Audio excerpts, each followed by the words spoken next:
O programa tem finalidade de entretenimento e não se presta a realizar diagnóstico ou prescrever tratamento. Caso você se identifique com as questões tratadas no episódio, procure um profissional qualificado.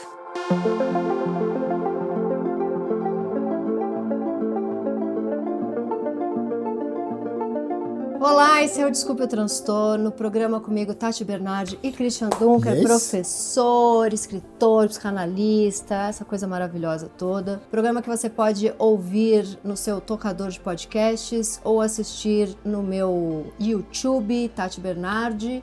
E para mandar cartinhas pra gente, que a gente vai ler aqui na hora, você escreve para dotranstorno@gmail.com. E agora o Christian tem uma dica. Uma dica e um convite. Isso.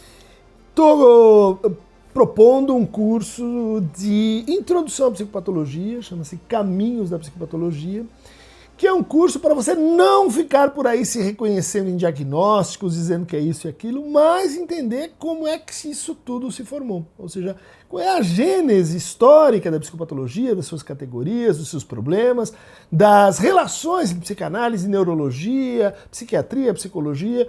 Enfim, é um curso para o qual eu convido vocês e a gente vai ter aí uma aula inaugural gratuita para quem quiser se aproximar e perceber aí o que vai ter. Venha inscrições aqui embaixo. Eu já vou me inscrever, já estou nervosa. Yes, a minha primeira! Muito! Paciente número 0. Digital. Então vamos para a cartinha do dia. EM. Quem escreveu foi EM. Acho que nunca vou ser amada de verdade. Hoje ocorreu a seguinte situação. Não havia o que comer para o jantar. Ao notar isso, pensei, poderia pedir à minha mãe que comprasse algo. E já imaginei ela falando coisas como, por que você não vai ao mercado? E se comprasse, voltaria reclamando sobre eu ser preguiçosa e não fazer nada o dia todo, nem sequer ir ao mercado. Prevendo isso, eu fui ao mercado, pensei em fazer cachorro-quente, tinha 3 pães em casa. No mercado não havia nenhum. Temi que meu irmão comesse os pães, então para garantir levei uma mini pizza. Chegando em casa, fui fazer meu cachorro-quente e minha mãe ficou perguntando ao meu irmão o que ele queria comer. Ofereceu várias opções, como arroz, carne frita e outros. E ele recusou tudo, pois queria pizza. Eu já olhei com aquela cara, afinal, havia comprado as coisas para mim, e era injusto eu ter ido ao mercado, pensando em uma segunda opção, para ele simplesmente chegar e dizer que queria pizza, que ainda me acusou de não pagar com meu dinheiro. Minha mãe então diz que vai comprar a pizza para ele. Como assim para ele ela iria sem nem reclamar? Se fosse eu, provavelmente seria esculachada ou passaria fome. Às vezes me questiono se sou tão invejosa ou realmente isso foi ultrajante. Ela foi ao mercado a pé e chegou em casa extremamente ofegante, pois não tem o costume de andar. Mas ela não ficou brava, não gritou falando que ele era um imprestável que só ficava na cama o dia todo. Ela só foi. Além disso, havia limões em casa. Eu sempre faço suco para mim, prefiro assim. Acho que ela queria fazer suco para ele também. Afinal, havia me perguntado se os limões acabaram. Informei-lhe que sim, acabaram. E agora, meu irmão come uma pizza e toma refrigerante. Bebida qual, se eu tivesse comprado, provavelmente me daria um olhar de reprovação. Ela é uma carta em que ela faz vários tempos verbais, eu estou um pouco perdida aqui. Ela fica no passado, ela põe no presente. Provavelmente me daria um olhar de reprovação e diria como eu só engordo. Essas coisas são sinais do amor dela por ele, e tudo o que eu pensei são sinais da falta de amor dela por mim. Acho que ela só me atura. Essa cena aqui é uma cena que, pelo que eu entendo, se repetiu várias vezes na vida dela, mas que ela também está conjecturando o que aconteceria. Por isso que eu acho que ela mistura vários tempos. Isso. Acho que ela só me atura. Eu deveria ignorar, mas me dói tanto a alma. Sinto que nunca vou ser a escolha de ninguém, e talvez eu até tenha medo dessa escolha, porque me sentiria comprometida com tal. Talvez eu sinta que não mereça, ou não poderia errar, o que é muita pressão. Sinto que sempre estou errada, mas meu irmão não, ele está pouco se fudendo e continuará, e eu o odeio por isso. Então, eu preciso contar que o bully que escolheu essas cartas, para eu não ficar escolhendo com de forma... segundas e primeiras intenções. Exatamente, Depois quem assiste a gente fala, ela escolheu porque ela já se encontrou. Deve ser amiga dela que quer criticar. Ou porque ela já se reconheceu e quer saber. E aqui eu não me reconheci em nada, eu sou filha única, eu nunca passei por isso. Né? Eu era filha e neta. E eu acho que tem uma outra coisinha que o título é sempre dado pela própria pessoa, né? A pessoa, ou pelo menos muitas cartas colocam o próprio título. Sim, acho que nunca vou ser amada de verdade. E aí, minha cara, você acha que já percebeu um movimento muito interessante, né? E eu acho que você tem razão, essa carta é um pouco diferente das que a gente tem lido, justamente por causa disso. O que você percebeu nessa coisa aí, você como literata? Então, primeira coisa é essa confusão de tempos e de ela tentando se colocar no lugar da mãe, tentando se colocar...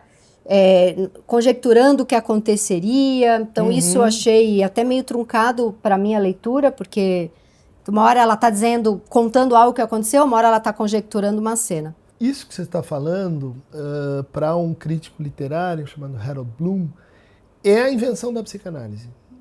E ele diz, quem inventou isso não foi o Freud, foi o Shakespeare. Então se a gente vai ver Macbeth, Hamlet... os personagens têm justamente esse procedimento, né, que ele chama de overhearing, ou seja, super escuta ou sobre escuta. Eu estou falando com você, mas eu estou falando comigo, eu estou fazendo uma digressão. E é isso que ela vai interpolando aqui na carta o tempo todo. Sim. Mas daí eu pensei que, mas daí eu imaginei, daí eu já sabia. É a escrita neurótica, né? Muito bem, Tati, porque essa é a definição, né, mais simples do que é uma neurose. E foi truncado para eu ler justamente porque é um pouco como eu escrevo também. Eu vou conversando. Então, já estou eu tentando me colocar na carta. Não, mas Deus me tudo ajude. Bem. Não. É o seu overhearing. Mas a outra coisa que eu notei aqui é a capacidade... Eu não conheço esse irmão dela, mas como ela fala que ele está sempre relaxadão e tranquilo, a capacidade que a angústia e o vazio dá pra gente de criar mundos, né? Então, eu fico imaginando que se existe uma possibilidade de, entre ela e o irmão, alguém se tornar uma pessoa mais apta às artes, ou até mesmo ser uma grande advogada que vai lá e defende um caso de uma forma brilhante, esse vazio, essa angústia, dá uma possibilidade dela de criação, porque essa cena nem aconteceu e ela fez a cena inteira e a gente também confunde se aconteceu ou não aconteceu. São duas cenas paralelas, né? Então, nesse buraco em que a mãe deixa ela, eu acho que ela tem uma possibilidade de criar um mundo. E na coisa da mãe ser super protetora pro irmão, eu tenho a impressão que ele não tá criando um mundo, ele só tá de boinha esperando a pizza e o refrigerante. Concordo com você no atacado, mas tem uma exceção no varejo. Tá. Que é, vamos dizer que esse irmão folgado, né? Um exemplar másculo mais ou menos típico, ele está fazendo isso porque ele está absorto no seu mundo paralelo, pensando nas suas histórias, curtindo seus animes, e ele está numa espécie de viagem imaginativa, talvez de outro tipo, e isso que causa essa impressão desagradável de que ele não está nem aí, está sendo servido, né, pela mãe, ou tendo esse privilégio. Ele tem o mundinho dele lá também, não dá pra dizer que não. Eu escutei muito minha mãe falar que os meus avós mimaram demais, que é um clássico do patriarcado, que as famílias mimarem seus filhos homens, e a mulher tem que, e aí, por que você não lava a louça? Principalmente nos cuidados com a casa, a mulher que se agilize, Sim. E o menino tratado como um rei.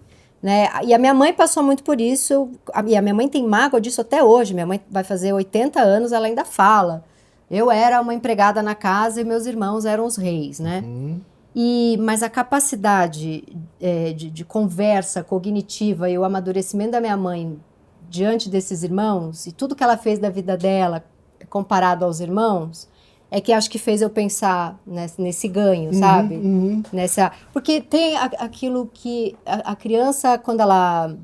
que até é bem ruim, mas a criança, quando de certa forma tem uma pré-adolescência interrompida, ela amadurece muito antes, e isso pode ser muito ruim.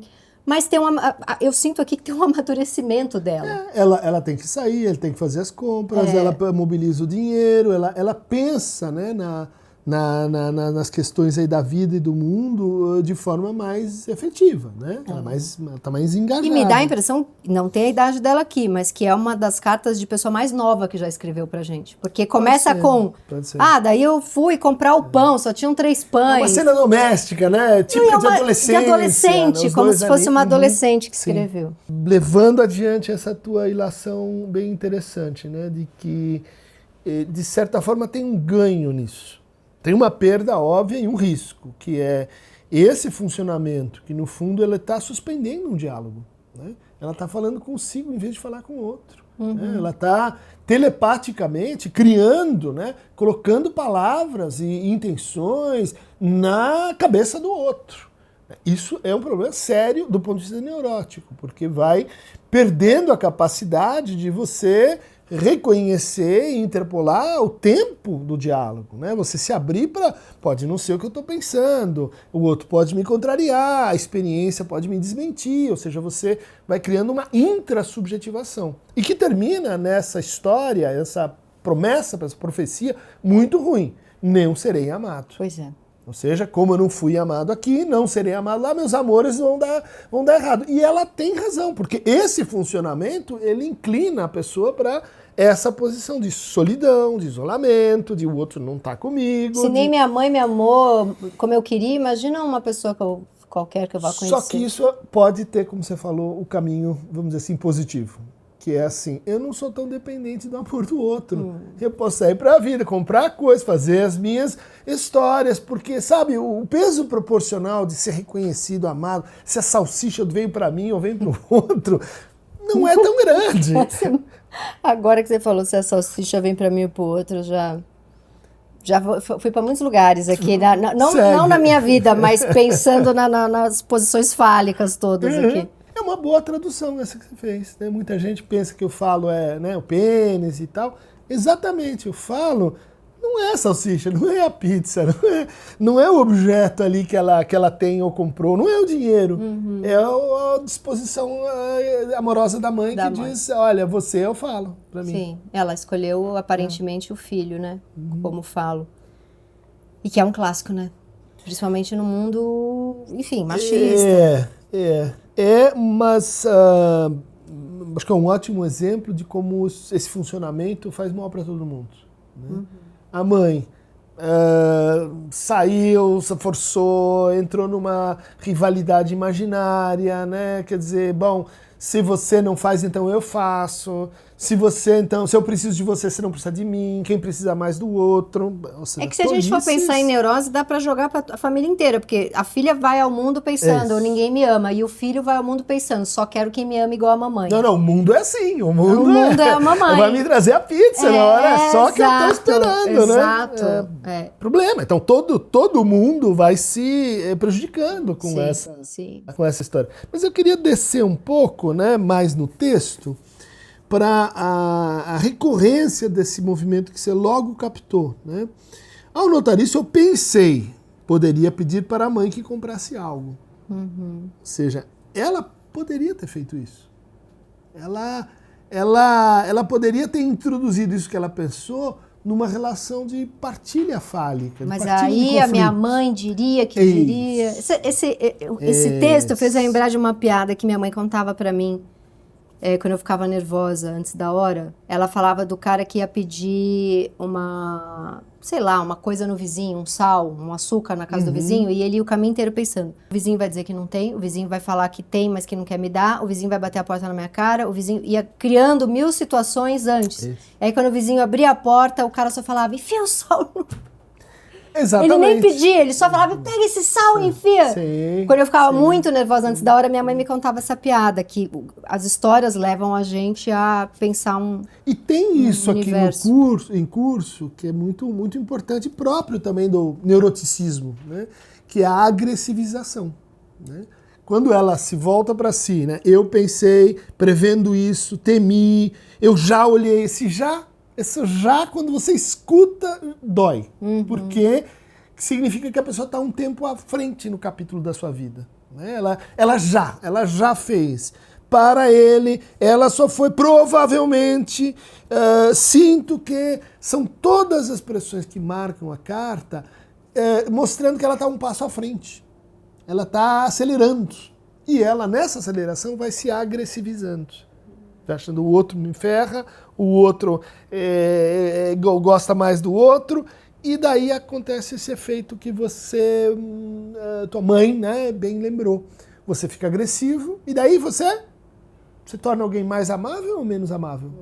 Menos amável. Menos amável. Você confirma aquilo do que você estava fugindo. É pra mim a carta de novo, não tem jeito. As pessoas tentam, e é sempre sobre mim. E veja como isso se ajusta à forma estética da tragédia. Isso é uma tragédia, né? Da pizza. Da tragédia da pizza. Porque o que caracteriza a tragédia? Todo mundo tem razão e todo mundo não tem razão, porque a razão circula.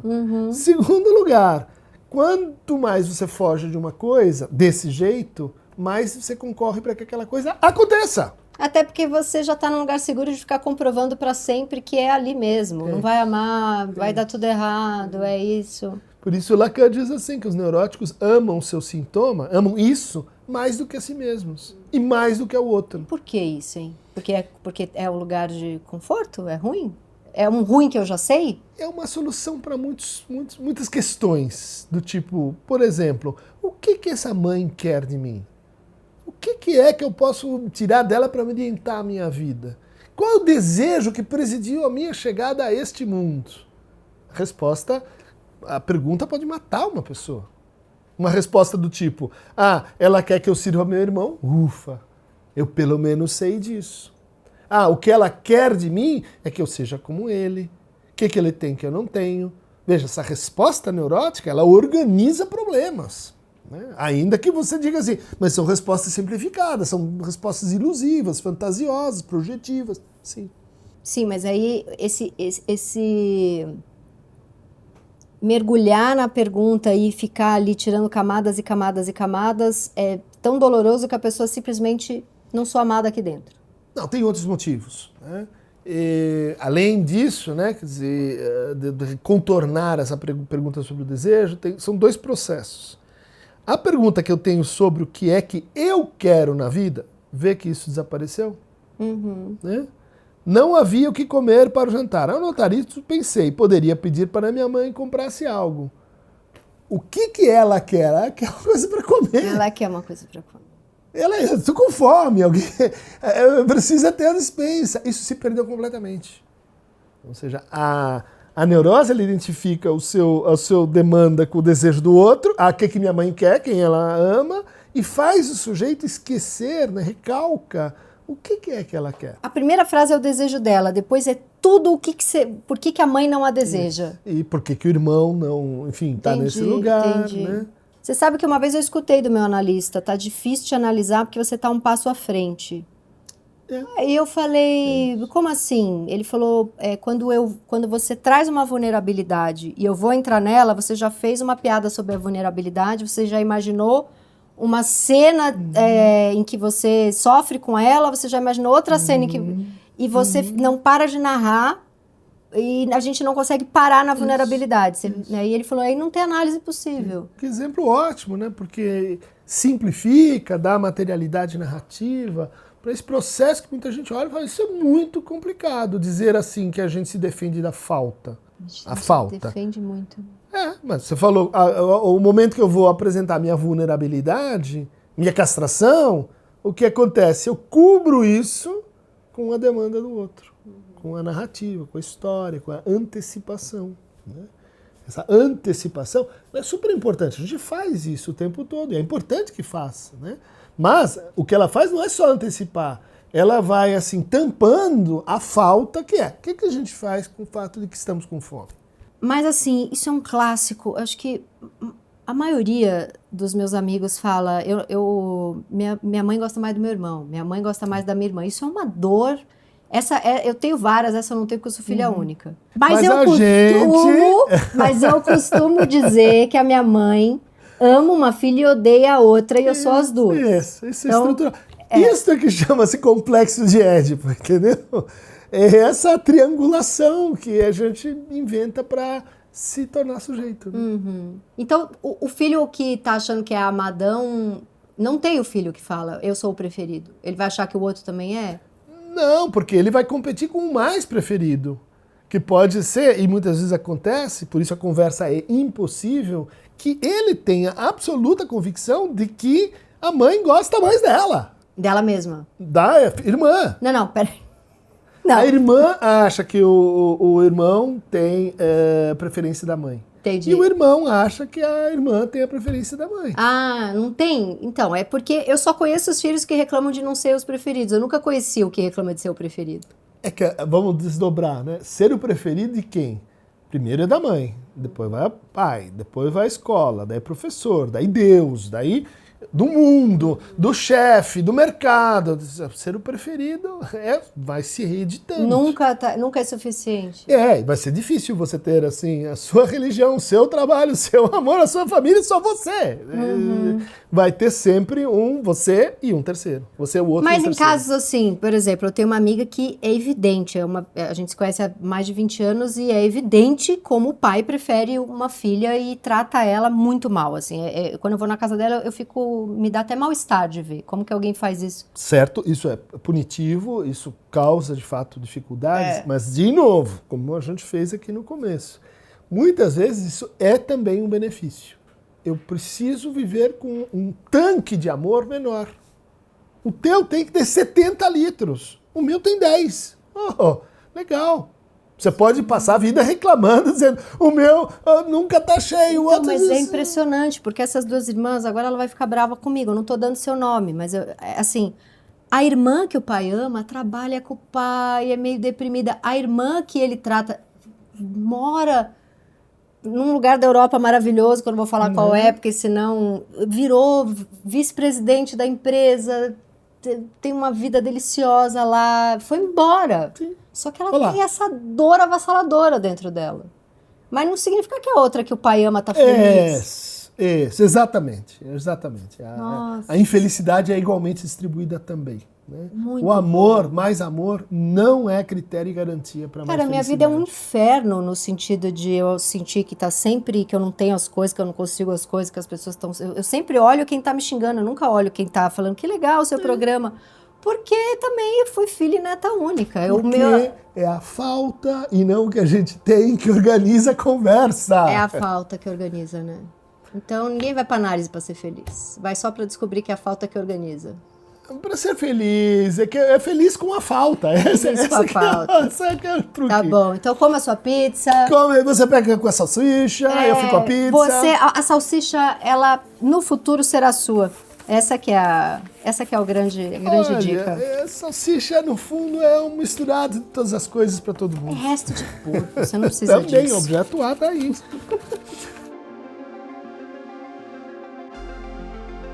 O Desculpa ao Transtorno tem a apresentação de Tati Bernardi e Christian Dunker. Direção de Lucas Bulli. Produção de Gerson Freitas, o Jack e Julia Lozano. Fotografia de Marco Antônio D'Angelo. Edição de vídeo de Rafael Garcia. Trilha sonora e identidade visual de Zamunda Studio. É uma realização da Dux Studio.